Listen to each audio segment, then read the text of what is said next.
Okay, I might just start from the start. So yeah, today's talk is about transcending suffering. The reason I chose this topic was because I read 3 books. So I heard 3 quotes about the kingdom of heaven and suffering. So I was just like, they're both relating suffering to achieving the kingdom of heaven, and they're both in like the same sentences. So I was just like, wow, there must be some connection. Um, so the 3 quotes were, uh, "You may be purified through overcoming the suffering and become worthy of joining the kingdom of heaven." That's by Victor. Uh, the other one is "Becoming the king of suffering to gain the glory of joining the kingdom of heaven," by Sun Myung Moon. And the other one is "Pursuing truth, humility, uh, being willing to learn and die voluntarily and be born again, to have good dialogue, serve with love, so that suffering can be reduced or made better. And that way you stumble towards the kingdom of heaven, of God." So yeah, I was just thinking, like, kingdom on heaven, isn't that something we're trying to work towards, bringing it on earth? So yeah, how can we do that? Through alleviating or confronting suffering. So there's 3 different ways.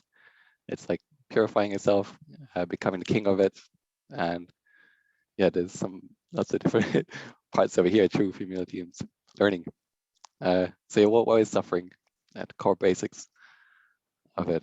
So there's many different types of suffering, of course. There's the physical aspect of it, where there's pain, diseases, getting ill, it not being able to, getting old, accidents, and there's physical hardships, physical suffering, which can be just your psychical, sorry, like can be your illnesses and mental disorders, and yeah, also spiritual suffering, which way asking, questioning the meaning of life and having moral dilemmas. So yeah, there's lots of different types of suffering, and yeah, it doesn't matter if you're rich or poor, white, yellow, or black. Kind of everyone goes through some forms of the suffering. And yeah, what's the meaning behind all this suffering? Like, since you kind of avoid it, what options do you have? So yeah, I'd say the first one, most common one, or the most easiest one, is just to complain and do nothing. Complain about it, and yeah, kind of not, it isn't your responsibility, just you're a victim. Yeah, and the other one is to make attempts at reducing that suffering to the best of your abilities. If you can reduce it, and if not, it's just trying to bring purpose to that suffering. Yeah, and in whatever way you can. And bringing purpose to suffering can be seen in so many different ways. Like, I guess our grandmother, she's really ill right now, but it's like, how do you approach that situation? Like, how do you, if you're one day, I guess your parents will be really ill as well, and yeah, you'll have to probably take a time off work to try and take care of them. They might be far away. You might have to move, or you have to. There comes options like, do you send them to a nursing home, or do you take care of them, or there's all these confronting things, and yeah, um, yeah, it's just what would be the best thing to do at that point? You can just complain and remove it, or yeah, um, or you can try and bring meaning into that suffering. Like, sure, you're suffering through taking time off work, or not getting the best career opportunities, but there's some meaning behind that suffering as well. They get to share the stories to you. You get to give back to them after they've given so much to you. And yeah, there's this quote: the purpose of life is to find a mode of being that's so meaningful that the fact that life is suffering is no longer relevant. So yeah, you're basically turning that suffering into something meaningful through seeing as you're giving it back to your parents. So there's lots of different situations. Your child might be uh, disabled, and yeah, what do you do then? Can you bring meaning into still taking care of them? Yeah, or do you just yeah? Well, how do you approach it? So yeah, there's also the quote of being the king of suffering, and you might miss things through not suffering. This means we say this. I say like, oh, through trying to avoid suffering completely in life, sometimes you might like not find a treasure, or not, like if I don't want to approach my boss for a raise, or my spouse, I don't have a spouse, but if your spouse might get angry at you over something, or your parents might get angry at you over something uh, that you want to change, you might be scared of confronting them about wanting to change that, because you're scared of the argument that might come out from it, or how they might take that. So yeah, there's always like, how do you confront your boss appropriately, and yeah, or do you confront them at all, and just complain that you're a victim of low salary, and, or that you're unappreciated at work, or not getting a promotion when you're doing the most work.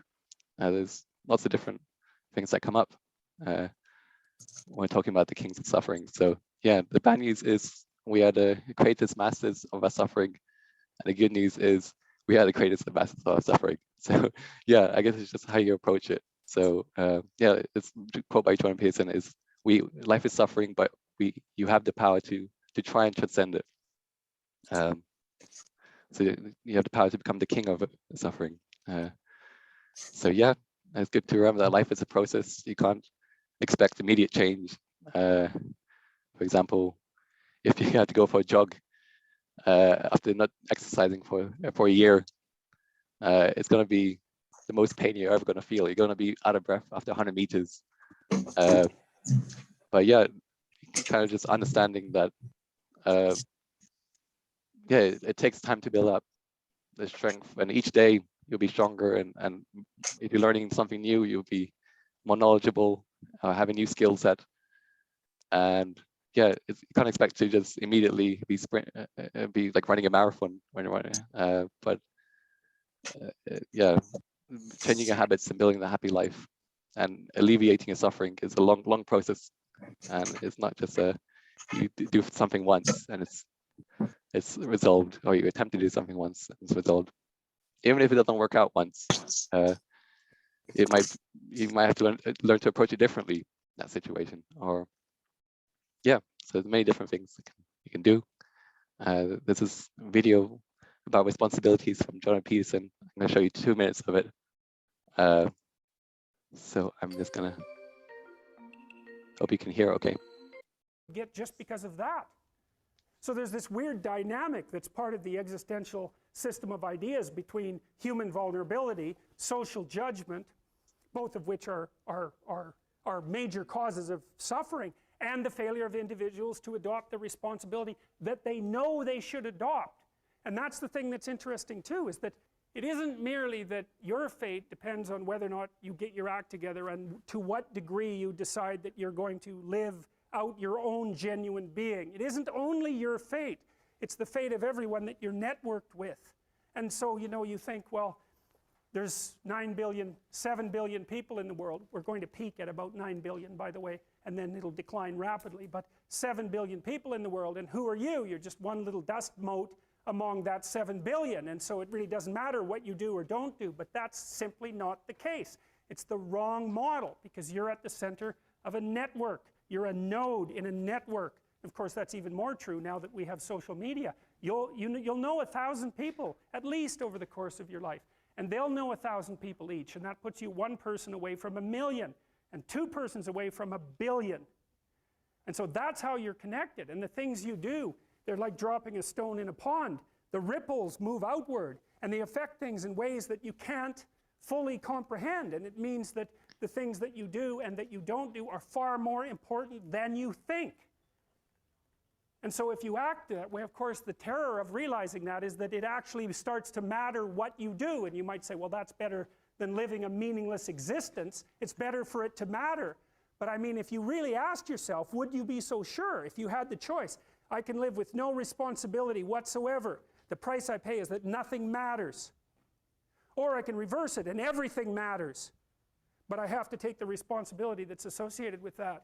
It's not so obvious to me that people would take the meaningful path. You know, when you say, well, nihilists suffer dreadfully because there's no meaning in their life and they still suffer. Yeah, but the advantage is they have no responsibility. So that's the payoff, and I actually think that's the motivation. Say, well, I can't help being nihilistic. All my belief systems have collapsed. It's like, yeah, maybe.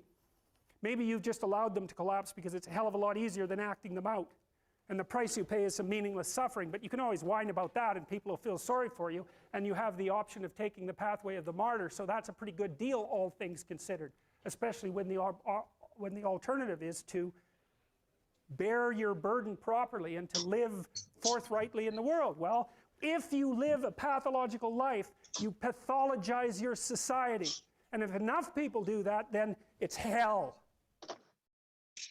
So that was interesting. Yeah, great perspective into your actions and what you do and don't do can impact more than yourself, and it has like unseen influence your life. So yeah, I was watching a video the other day of music. It had like 40 million views. I realized like, oh, that person was influencing 40 million people just by making that music piece, you know. So yeah, there's just endless scope to what your actions can do, or even impacting other people that transforms them some way, either positive or negatively. And yeah, it's like you can choose to take responsibility or not. And yeah, I think the ones who don't take responsibility and just want to reduce suffering through not taking responsibility. Like you can say, oh, taking on responsibility is suffering, right? You have to do more. You got more to do. But at the same time, like the consequences of not taking on that responsibility in the long term, actually, yeah, life ends up having little meaning, no meaning, and if you don't take that responsibility. So your attempt to avoid suffering, and you won't have any perspective in life. You probably won't have much money as well, and just etc. If you don't take responsibility, you won't achieve much or have many friends, even if you don't take responsibility. So it's kind of thinking on the larger scope of things. So what does taking responsibility mean?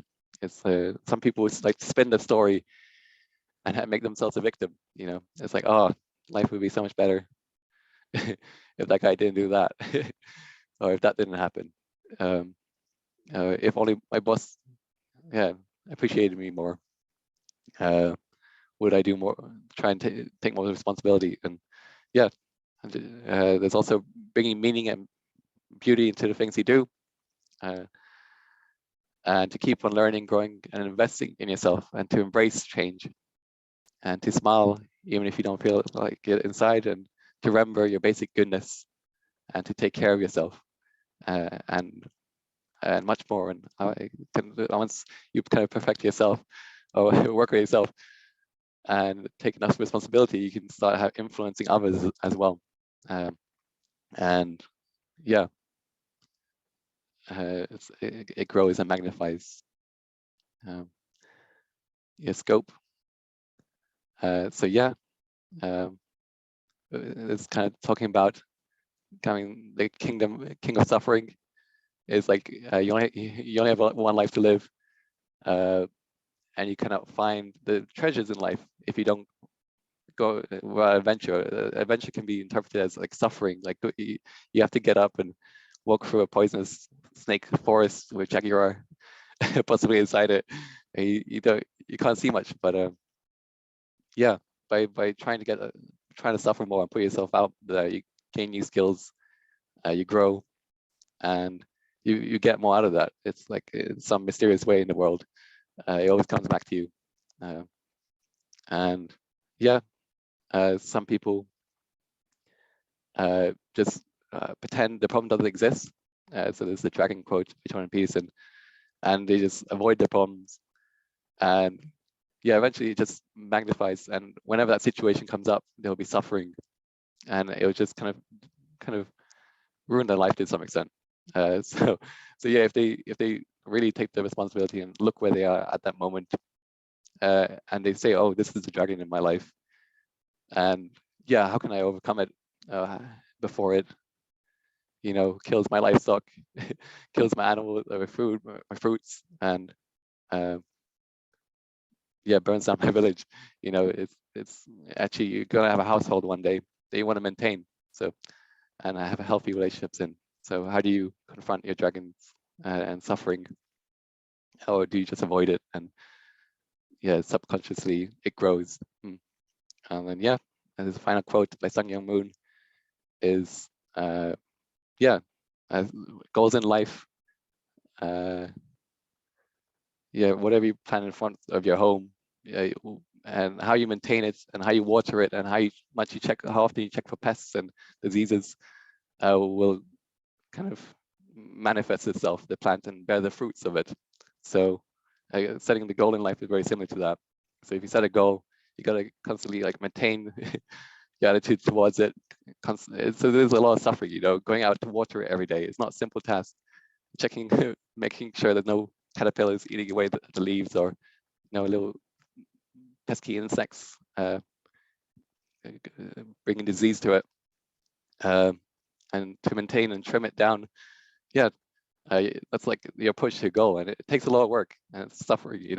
Getting out of your bed, writing down the things you gotta do, or doing the things you gotta do. Yeah, all forms of suffering. So yeah, but at the same time, if we reflect to the first quote, is building the kingdom on heaven and earth, is basically through confronting all your suffering and making it for the better. You can kind of experience the adventures, get the gold treasure in life, and get the fruits of life that you want to get. Yeah, so that's my talk. Thank you for listening. And yeah, the questions today that we'll be discussing in breakout rooms are: what methods do humans traditionally use to overcome suffering? Did you go through a period of suffering, and how did you get out of it? What would happen if one doesn't take responsibility? And do you have some vision or plan for your life? What mindset or approach will you have to that vision? And the obstacles that will come, and how you maintain that? Yeah, that's a bit loaded question, but yeah, thank you for listening to the talk anyways.